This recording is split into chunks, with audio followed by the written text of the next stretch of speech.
Hello everyone, in this video हम section 72 of BNS को पढ़ेंगे। Section 72 form of arrest warrant और उसके ड्यूरेशन को डील करता है।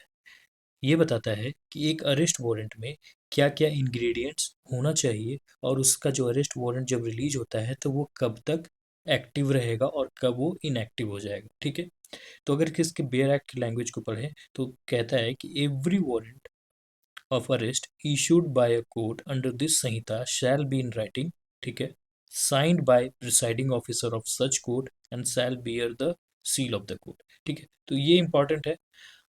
अगर कोई भी वारंट है, मान लीजिए कि ये एक वारंट का दस्तावेज है, तो इसमें क्या क्या होना चाहिए, ये इंग्रेडिएंट्स क्या क्या होना चाहिए, ये हमारा सेक्शन 72 बताता है।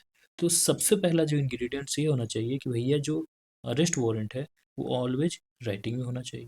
ठीक है, मौखिक नहीं होना चाहिए। किसी को ये नहीं बोल सकते आप कि नहीं, आप चलो आपके नाम पे अरेस्ट वारंट इशू हो गया तो अरेस्ट वारंट, ऐसा कुछ नहीं है। ठीक है, 100% राइटिंग में होना चाहिए। ठीक है, सेकंड जो है कि जो व्यक्ति एग्जीक्यूट कर रहा है, किसको, वारंट को एग्जीक्यूट कर रहा है, मतलब कि सपोज करिए कि ये एक पुलिस ऑफिसर है और इस पुलिस ऑफिसर को इसे अरेस्ट करना है। ठीक है, तो कोर्ट क्या करेगी, एक अरेस्ट वारंट इशू करेगी, इस पुलिस ऑफिसर को देगी और बोलेगी कि आप जाओ, इसको अरेस्ट वारंट दिखाओ और इसे पकड़ के मेरे पास लेके आओ। ठीक है, तो ये क्या कर रहा है, जो पुलिस ऑफिसर है वो एग्जीक्यूट कर रहा है। ठीक है ना, तो उस पुलिस ऑफिसर का नाम, डेजिग्नेशन उस पर स्पेशली मेंशन होना चाहिए अरेस्ट वारंट में। ठीक है, थर्ड जो है, name, address, description of the person to be arrested.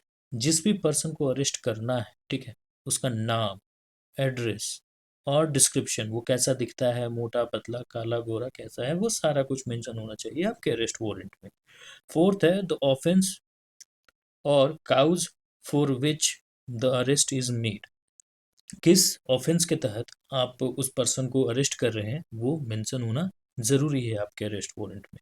Fifth बहुत इंपॉर्टेंट है कि ये कहता है कि कोर्ट का, जो भी कोर्ट का ऑफिसर है, ठीक है, प्रिसाइडिंग ऑफिसर है, उसका साइन होना बहुत ज़रूरी है उसमें, अरेस्ट वारंट में उनका साइन होना बहुत ज़रूरी है। एंड सिक्स्थ है कि bear the seal of the court, court का मुहर लगा हुआ होना ज़रूरी है उसमें। ठीक है, and seventh, day and day, date and day mention होना चाहिए।